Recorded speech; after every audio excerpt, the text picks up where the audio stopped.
Hello. Welcome back to Loan Me Your Ears. So, as we get down and flexible with the rates that you care about, my name is Chris. And my name is CHERI.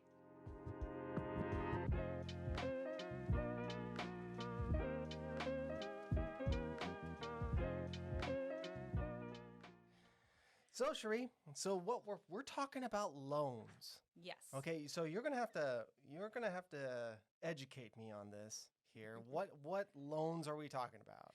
Well, when you're wanting to purchase a home, there's four main types of loans. We have the conventional loan, either conforming or non-conforming. We have FHA. We have VA for those that were veterans or spouses of veterans that have maybe passed away. They still can take advantage of that. And then we have USDA, which in times past, people really just associate with the agricultural industry. However, it does apply to certain small towns and socioeconomical areas. So, those are ones that we want to be aware of because some of our clients can qualify for those. Oh, okay. All right. So those are the four basic ones. Yes. Right. Yeah. I mean, there's hard money loans and private, small bank loans that you could probably get some kind of financing. But these are the standard ones that the majority of people out there are going to, when they apply, these are going to be their options. Oh, okay. Awesome. Well, let's start at what you said, the conventional one. Right. Right. So how does one get a conventional one? Okay, so with a conventional loan, going back to one of our previous discussions, your credit score is going to be very important. You cannot get a conventional loan with a score below 620. So you need to have a credit score of 620 and above. Now, this is where your credit score really is important because the higher your credit score is, the less costs are involved in that loan because you're less of a risk. So if you have 740, that's going to be some of the best pricing for a conventional loan. So this is just one area that is affected by the loan in making a decision as to what you qualify for. Okay, so primarily it's the credit score. So does that credit score put you out of that type of loan? If you are below 620, yes, you will not qualify for a conventional loan. So that's just one of the criteria. Your debt to income ratio is another criteria. So, but basically for a conventional, you need to have 36% or less. They will make some exceptions up to 45%, but there's a lot of variables that go into that. So if I have too many cars that I'm still paying on. Yeah, I've bought that brand new PlayStation 5. Yeah, well, and if you bought the PlayStation 5, did you pay for it on your credit card? Maybe I did. Yeah. So those are things, if you have your car loan, credit card debt, you have your student loans, those are things that will be calculated into that debt to income ratio. If you're making $20,000, $30,000 a month and you only have outgoing expenses at 5, you're probably okay. But if you say, for instance, all your credit cards are maxed out or coming close to that limit, you have a $400 or $500 or $600 car payment, but you only bring in $8,000 a month, we might have a little problem with the debt to income ratio. Right. And that really affects that, which affects what price of a house you can get for it. Exactly. Or whether or not you can even qualify for the loan. Ah, okay. Also how much you have saved. So with a conventional loan, you will need to have, there is a 3% program. There's also a 5% program. You will still have to pay mortgage insurance, but you don't have to come up with the 20% down payment. That's only if you want to have a lower cost of the loan in the long term, because then you don't have to pay mortgage insurance. Okay, so that's a lot of interesting factors that goes into that one. Exactly. All right, so let's move on to the FHA one. Right. Okay, so what do you have to need for that one? So FHA is very common for first-time home buyers or ones that would like to get into a home and they really don't have a lot of the down payment, and their credit score is just mediocre.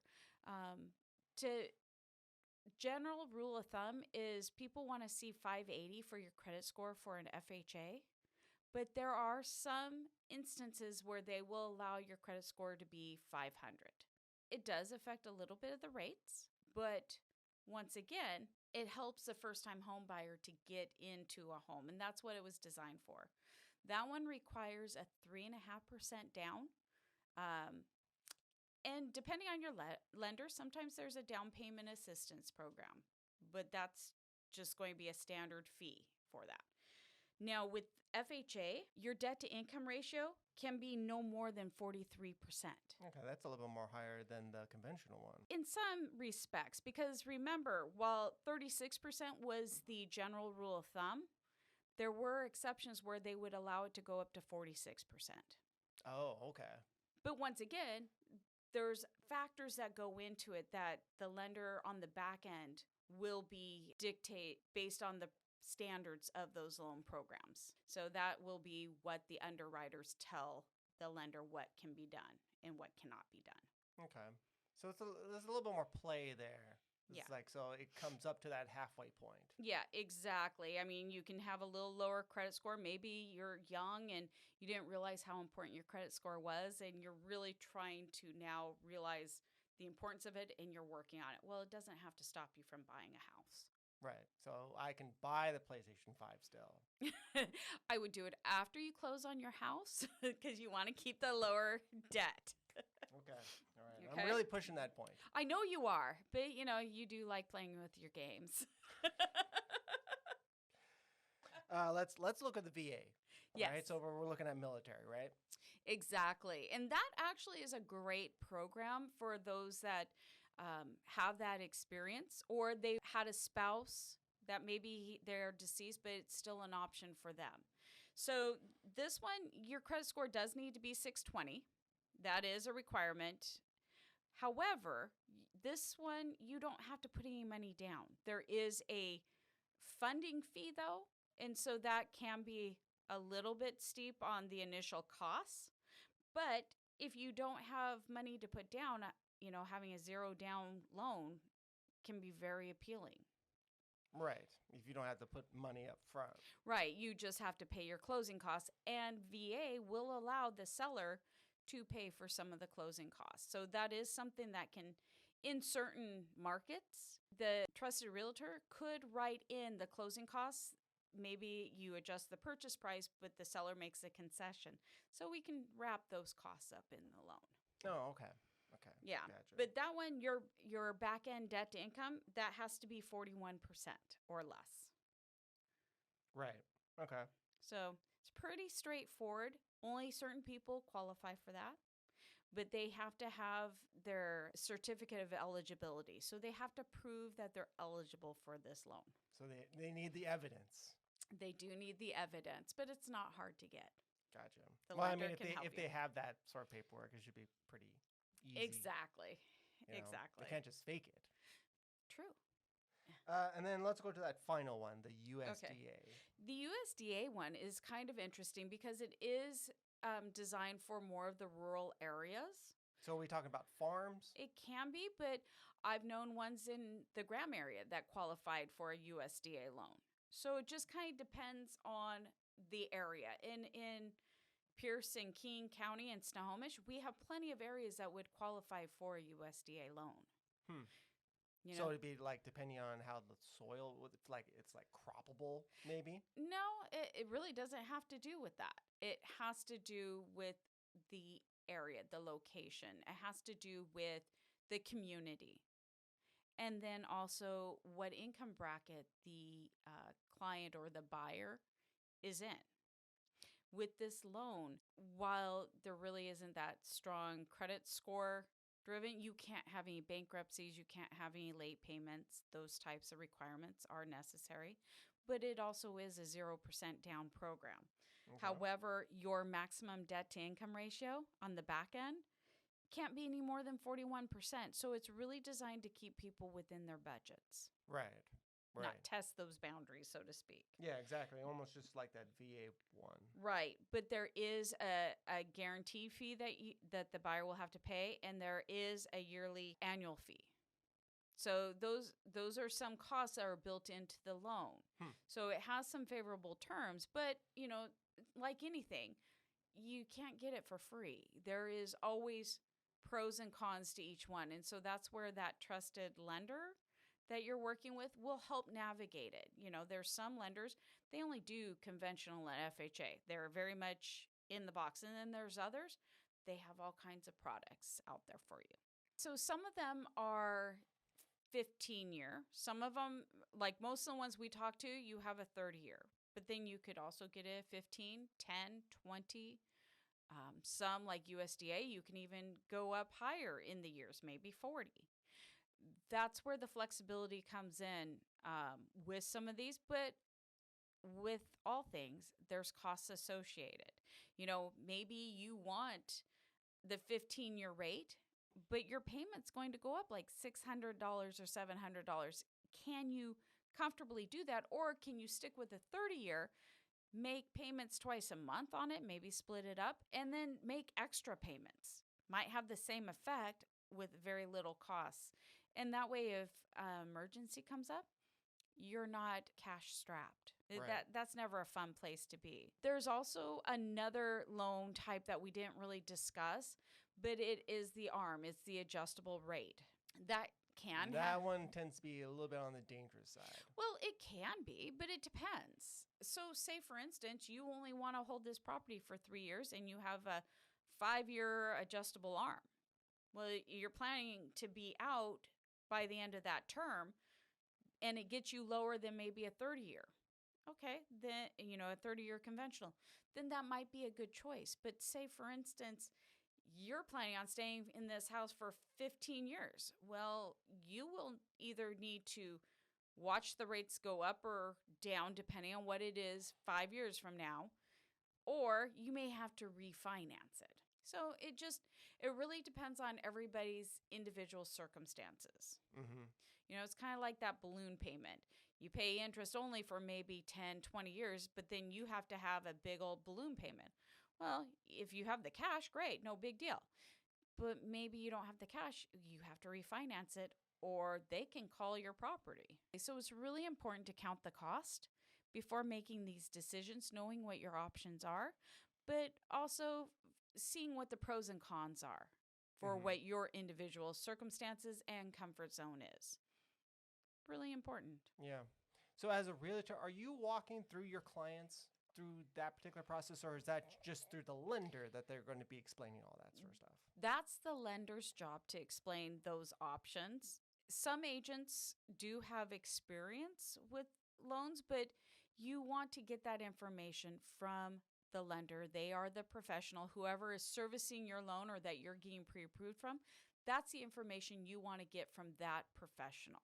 Right, because on your end, it would just be guesswork. Yeah, unless I was a loan officer on that particular account. There's limitations to what people can do. Maybe we're going through a conventional, but FHA might be a better fit for them. But for the most part, your lender is going to be, in many cases, different than who your realtor is. Not always, but many times. Right. So they'll take care of the money. Yes, exactly. Yeah. You're just taking care of where they're going to go. Exactly. One thing, though, that the realtor will do is help reinforce what the lender is telling the client, because we do take classes and we do understand some of it. We reinforce what the lender is going to say. Right. So that's going to be their best option if they want to proceed with buying a house. The lender is going to get the updated pre-approval letter. So that's where the conversations with the realtor, because for instance, say I'm helping my client make an offer on a $480,000 house. I know my client's approved for $580,000, but I don't want to give a $580,000 pre-approval letter to the other agent, because then they might use that, go, oh, there's more money here, let's counter out a higher price. I'd like to stay within a certain range so that it works in my client's best interest, so that I'm an advocate, but that's where I'm also working with the lender. I have to have a good relationship with them to get that kind of documentation in a timely fashion. The next thing is getting that purchase and sale agreement to the lender the day that we go under contract so that they can start gathering all the documents that they need to, their pay stubs, their bank statements, their W-2s, that type of thing. And then underwriting, we get the appraisal for the property, because if it doesn't appraise, are they going to be able to qualify for that loan? Are they going to have money out of pocket in order to keep this house? Are they willing to do that, and are they able to do it? Those are questions that we work with the lender side by side to see, how we can make this best work in the client's best interest. Gotcha. If there's conditions, the lender will talk to the buyer or the different parties and get the conditions cleared so that it can close. And then they schedule the final steps, and then the escrow company reaches out to get it signed so that you can close on the house and record it. Gotcha. Yeah. Gotcha. So you're helping them out with the end part. Yeah. The realtor will have constant contact with the lender and the escrow and title company all through the process, whether it's the appraisal, whether it's in underwriting. We have constant communication, because if there's any issues that are coming up in the file, it's better to know about them 2 weeks as a potential problem than in the 11th hour and we're having to put out fires and everyone's scrambling and rushing, and that just makes for a very bad transaction. Right. Much rather know ahead of time so that we can just set proper expectations. So the realtor will work very closely with the lender. Well, that sounds awesome. So we always like being easy process. Yes. Right? That's what we like. So hopefully we've educated people. That's what on I'm all hoping. This stuff, right? Well, did I educate you? Yes. Yeah, you gave me a lot of numbers to work with. So Yeah. you've stuffed these numbers all into my ears. And now I have to just process all of them. Right. Well, unfortunately, when the client is doing it, they don't have to have all these numbers memorized. The lender on their back end with the computers programs will let them know if they qualify or if they don't. It's pretty black and white. And if they don't, what do they need to do in order to qualify? And so we're not going to overwhelm them, because after a while, with all these numbers that I threw at you, you start glazing over. Yeah, you just see me like, Mm-hmm. Yeah. Yeah. Mm-hmm. Yeah. Yeah. It's fascinating. Exactly. But, if you're a veteran, you need to know that that is an option for you. If you're in a rural area, you need to know USDA might be an option, and that with a conventional, you don't have to have 20% down to qualify. You can have less. It just depends on the different circumstances and what you want as your goal.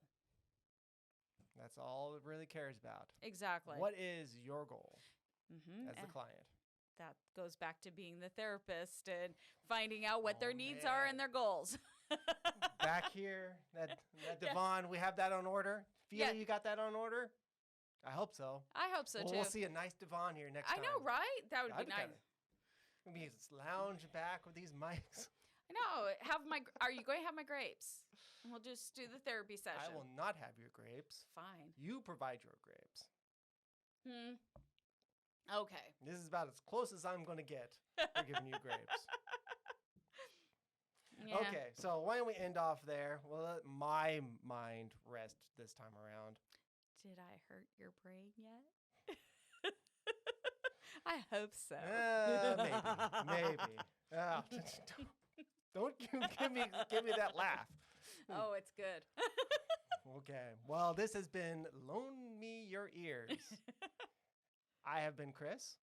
And I'm Cherie still. And we'll see you next time.